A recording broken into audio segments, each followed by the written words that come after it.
saya sedih sekali karena para ilmuwan di Universitas London itu menyebut kalau bisa targetnya 3 miliar lebih manusia mati dengan pandemi supaya dunia yang sekarang 7,8 miliar tinggal 4 miliar.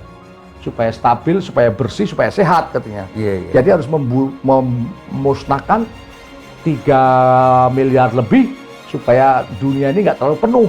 Ya, tapi ini sekarang by design oleh siapa? Oleh para saintis dan industrialis farmasi. Mengurangi penduduk, membiarkan perang, membiarkan pandemi. Betul.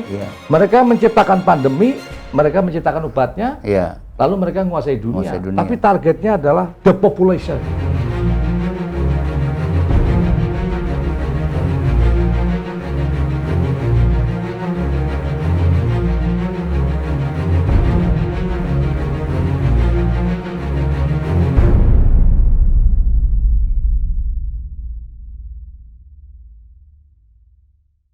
Selain pelajaran pemahaman tentang perkembangan pemikiran ideologi, tentu pelajaran apa lagi bisa dipetik dari buku ini ya, supaya pertama kita jangan sampai mengulang tragedi sejarah yang membahayakan persatuan kan.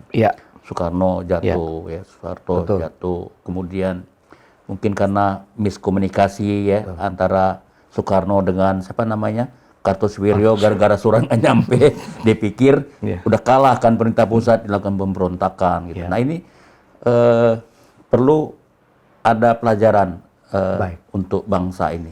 Dari buku ini kan tidak buku ini kan tidak ada bukan sekedar untuk ditulis saja gitu kan. Tentu ada pesan. Ada pesan bagi bangsa, bagi pembaca kan. Terutama anak muda terutama ya harus mengerti soal-soal kayak begini. Betul. Bahwa buku pemikiran mereka itu lahir di dalam konteks perkembangan dunia yang waktu itu ada perang dunia pertama, kedua dan perang dingin. Ya, itu yang pertama hikmahnya adalah apa?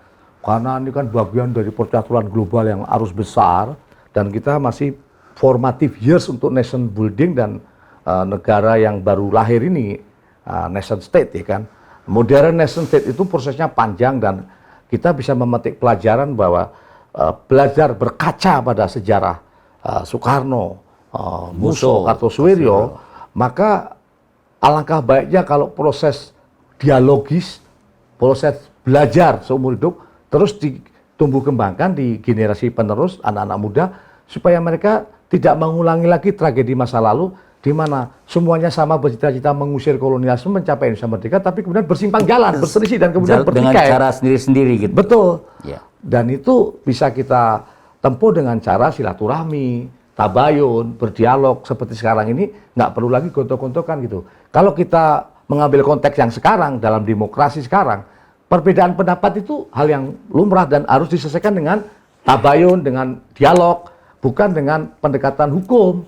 Ya, dan itu di masa lalu kan terbukti Kartosuwiryo harus dihukum mati misalnya.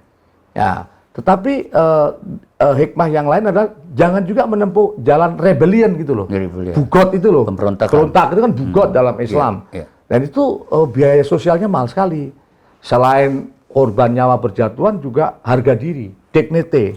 Masyarakat kita itu mengalami goncangan, bahkan mengalami peluruhan itu.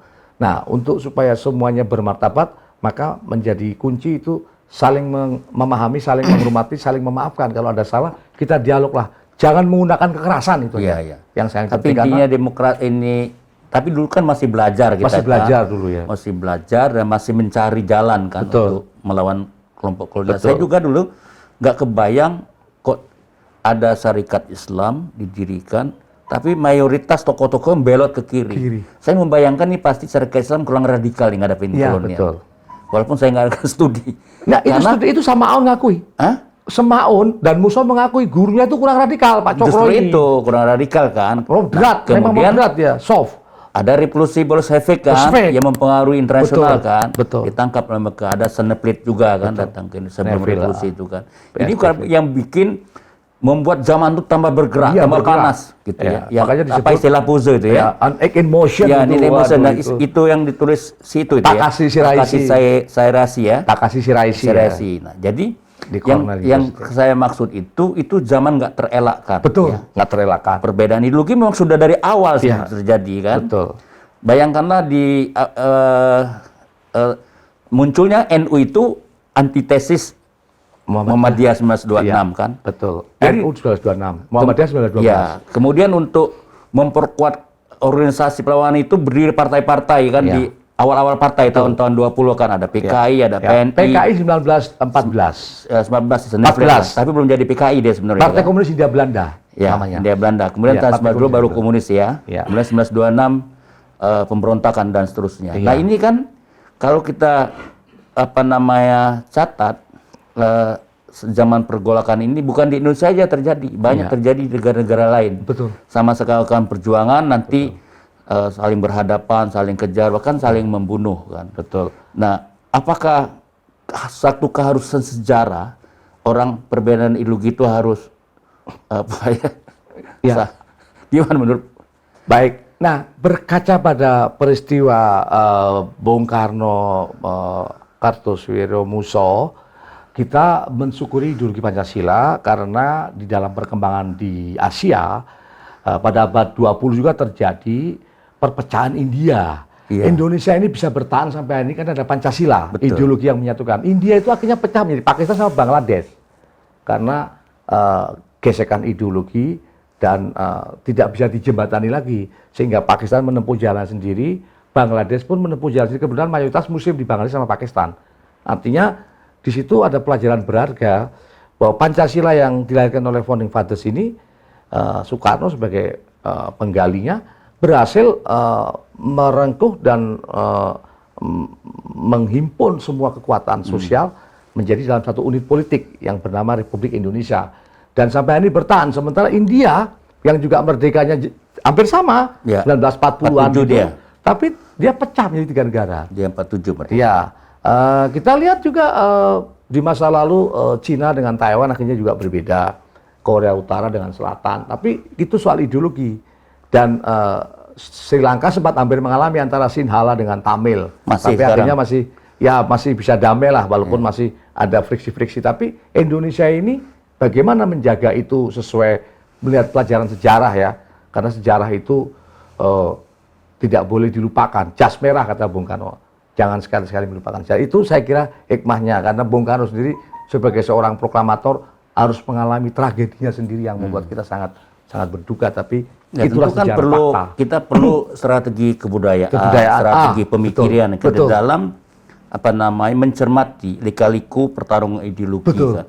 Betul. Kalau kita nggak punya strategi pemikiran, strategi kebudayaan, ini bisa saja terjadi kan? Bisa terjadi. Apalagi kan sisa-sisa pemikirannya masih ada. Nggak ada jaminan bahwa ada sekelompok masih memikirkan negara Islam misalnya. Betul. Karena menghadapi situasi semakin semeraut atau Iya, bagaimana. semakin kompleks ya. Semakin kompleks ya. Mungkin ada cita komunis kebangkitan Cina Iya. dalam 30 tahun terakhir ini kan nggak. Iya. Jangan kira walaupun Betul. sudah ada penyesuaian-penyesuaian dari Betul. sudut ekonomi, Ekonomi, kapitalisme macam-macam. Betul. Termasuk juga strategi kebudayaan dengan menghadapi perkembangan nasionalisme Betul. kan. Nasionalisme kan tidak berhenti kan. Betul. Tentu perlu wacana dibangun, dialog dibangun lagi kan, sehingga kita Betul. nggak terperangkap pada peristiwa-peristiwa lalu yang bisa menggoncangkan platform Pancasila ini gitu loh. Betul. Ini gimana, Edi, sebagai pemikir, sebagai Iya. peneliti sejarah juga? Jadi kalau saya melihat nasionalisme kita ini nanti kemungkinan tantangannya dan masalahnya adalah pada masalah perbedaan pendapatan ini loh. Karena beda Bukan pendapat pendapat, itu ya? biasanya Perbedaan pendapatan yang pendapatan, berbeda. oh, oke. Makin runcing jumlah golongan segelintir orang makin kaya, seperti studinya Oxfam maupun World Bank, Bank Dunia, dan mayoritas makin miskin ini bahaya. Karena indeks koefisien Gini kita makin tajam, Lihat sini aja. ini harus bisa dijembatani dan jarak kaya miskin itu harus dipersempit, jangan diperlebar dan dipertajam. Ke depan menurut saya basis material ekonomi, kesenjangan ekonomi itu harus diatasi, karena itu yang menjadi common enemy bagi masyarakat mayoritas. Dan ideologi bisa muncul dari situ apa saja, karena dianggap itu fundamentalisme pasar. Iya. Atau kapitalisme, super kapitalisme gitu loh. Kalau itu mencengkeram dengan oligarkinya, oligarki modal, itu bisa menimbulkan reaksi perlawanan, resistensi dari masyarakat luas yang kebetulan mayoritas beragama gitu loh. Apakah Muslim, Kristiani dan sebagainya. Mereka bisa mengambil respon yang tidak konstruktif ya, atau bahkan negatif. Karena itu tugas negara dan civil society bersama pasar atau dunia usaha harus mengurangi, memangkas jurang kesenjangan ekonomi dan sosial, dan harus mampu membangun sesuai dengan pesan konstitusi keadilan sosial. Paling tidak implemented gitu loh, delivery gitu loh. Orang bisa sekolah, orang bisa bekerja, orang bisa hidup layak lah. Itu tantangan yang lebih kompleks. Itu Cina berhasil, kita harus akui. Korea Selatan berhasil, Vietnam berhasil, bahkan Kamboja akan mungkin menyalip kita. Masa kita akan tertinggal? Itu adalah pikiran-pikiran yang muncul dari pikiran-pikiran founding fathers maupun Kartosuwiro, Musso, Soekarno, Cokroaminoto, Hatta, Syahrir, Tan Malaka, semua. Jadi kita ini bisa aja menghadapi satu konsekuensi politik dan sejarah berulang ya. Betul. Karena penanganan kita dari sudut Tata kelola ekonomi, politik dan mungkin bisa saja karena kita kurang berbesar hati dan perbedaan pendapat misalnya. Betul. Lagi-lagi strategi kebudayaan. Strategi kebudayaan ya. Kunci karena kebudayaan itu semuanya kan, moral, material, nilai-nilai. Harus dibicarakan secara serius. Betul. Apalagi situasi pandemi sekarang. Ini harus menjadi tantangan kita semua. Mesti ada menata ulang kehidupan kita ya. Betul. Mungkin juga jalan baru, tapi bukan jalan barunya Musso.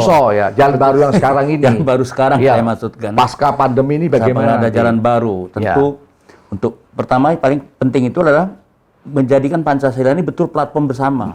Dengan demikian kan harus kita rumuskan bagaimana kita membangun keadilan, hidup bermusyawarah gitu kan.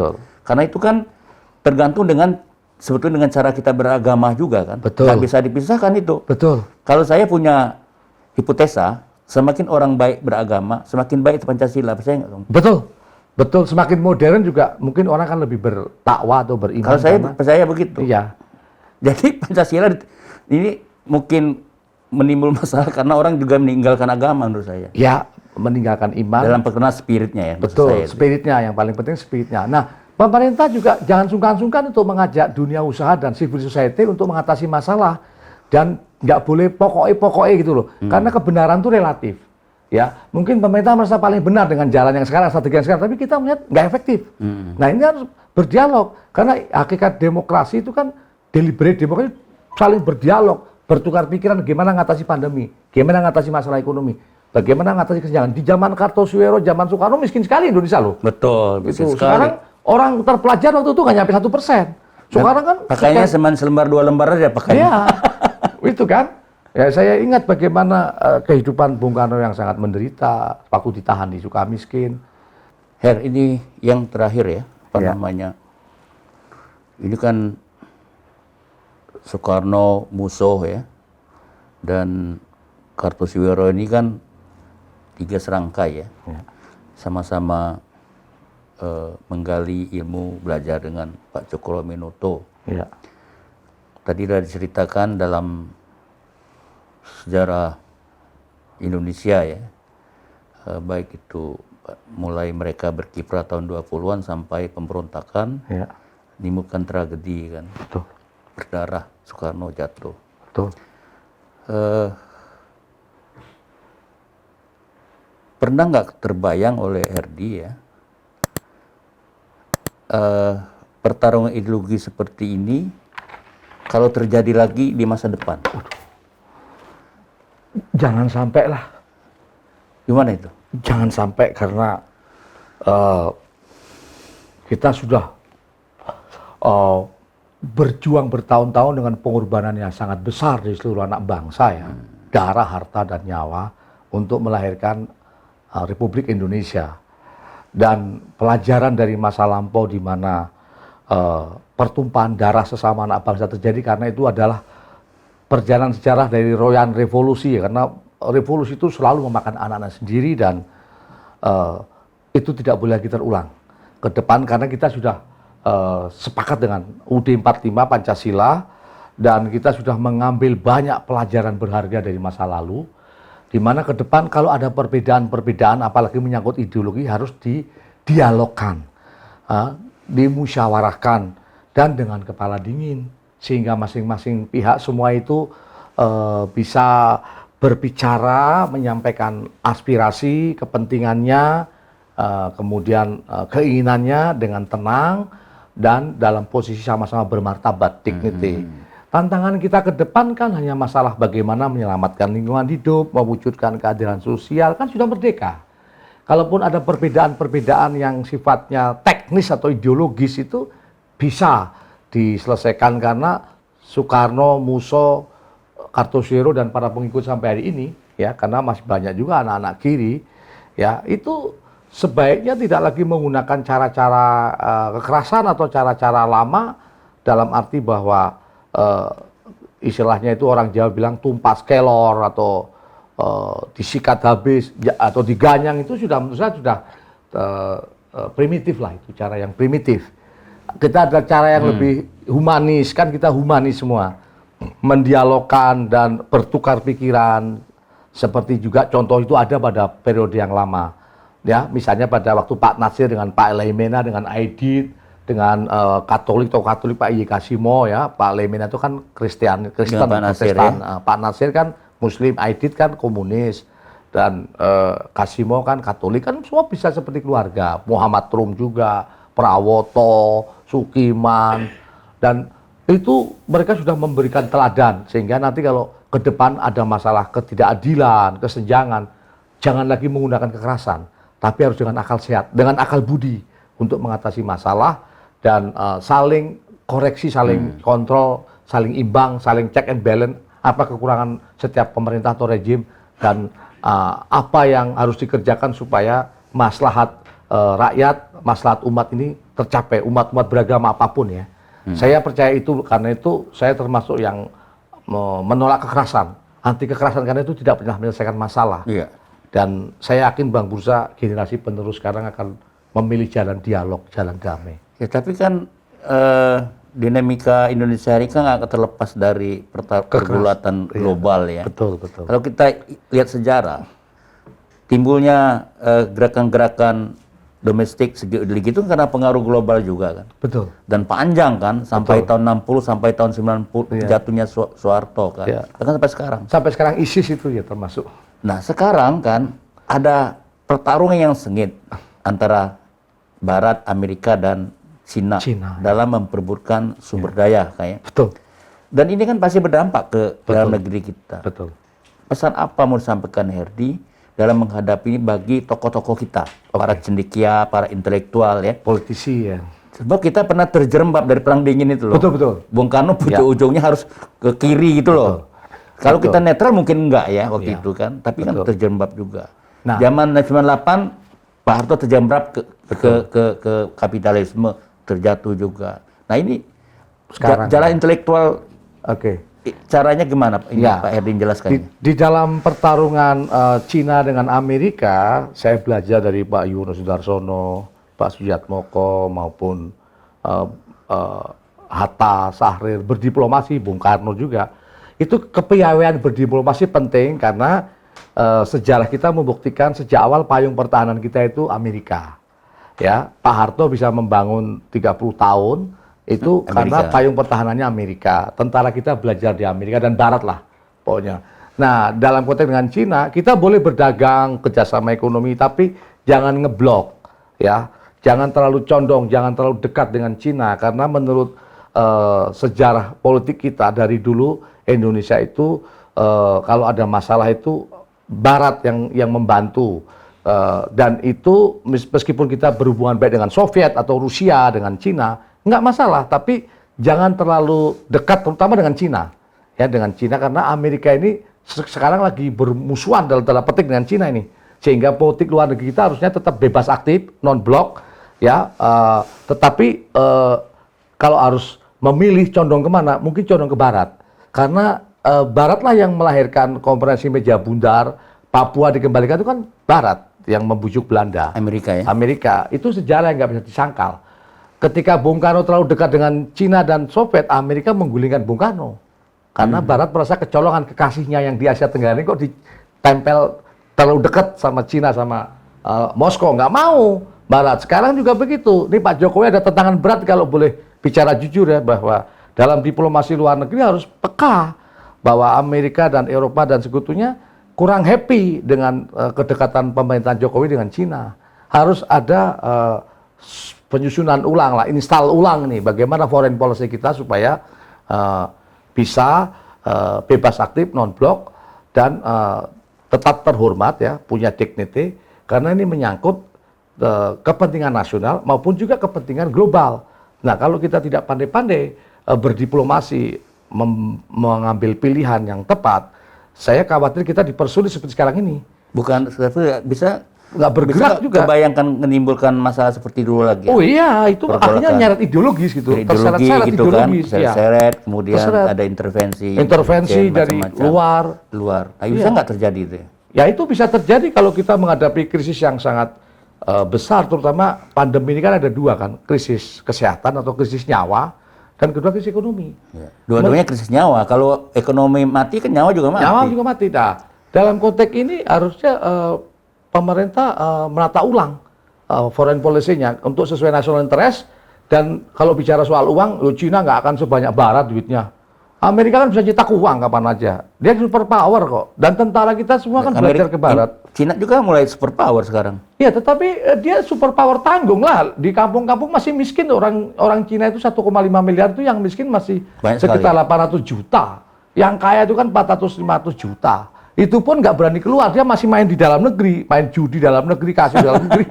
Nggak seperti Amerika, nggak bisa lah membayangkan menandingi Elon Musk saja udah. Cina bisa, akan ke angkasa, akan mengembangkan perang bintang dan sebagainya, bisa. Tapi dalam segi finansial, Cina juga punya keterbatasan. Dan celakanya, politik luar negeri dia adalah debt trap policy. Kebijakan untuk menjebak utang. Siapa yang utang ke Cina nggak bisa bayar, pasti di wilayahnya, teritorialnya itu diambil. Dikuasai 100 tahun. Sudah ada contoh itu ya? Udah ada contoh di Sri Lanka, di Afrika.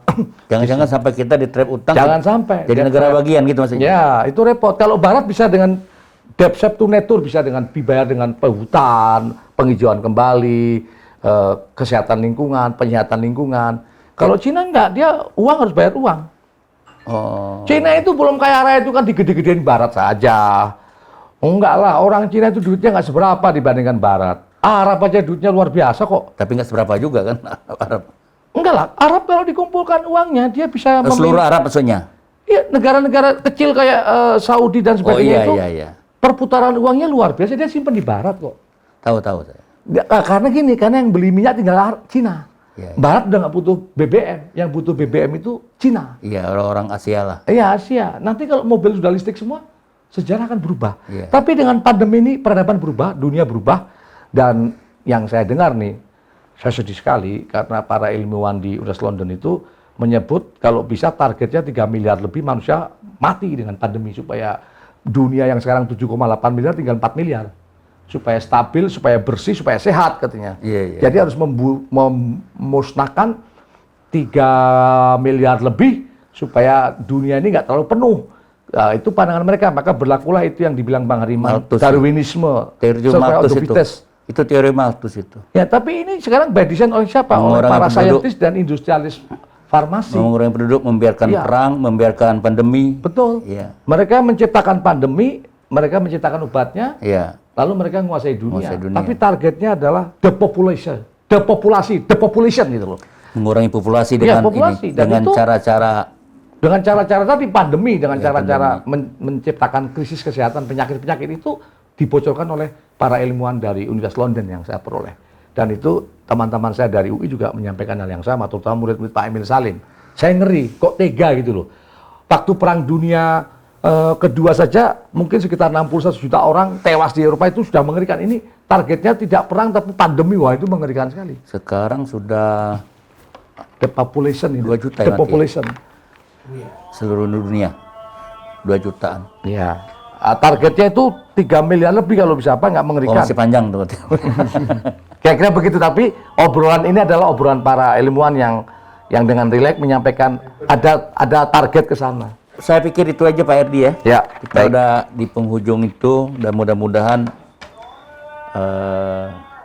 diskusi kita ini bermanfaat ya, buku ini bisa dibaca oleh pemirsa ya. Tapi dengan cerita Dr. Herdi Sarasat tadi, sebetulnya saudara sudah membaca buku ini 431 halaman. Sudah mewakili ceritanya tadi. Dengan membaca ini menyebarkan ke orang lain, pahalanya tinggi. Karena itu memberikan informasi kepada khalayak banyak tentang sejarah kita, tentang pengalaman kita, bagaimana tokoh-tokoh bangsa kita bergolak secara ideologi, menimbulkan perpecahan, dan akhirnya kita dihimpun di bawah payung Pancasila. Inilah kehebatan Indonesia, Pancasila itu. Kita belajar dari sejarah, kita bisa mempertahankan NKRI. Terima kasih Pak Edi. Terima kasih kembali. Jaga kesehatan, semoga kita selalu diberikan kekuatan di dalam menghadapi pandemi. Terima kasih.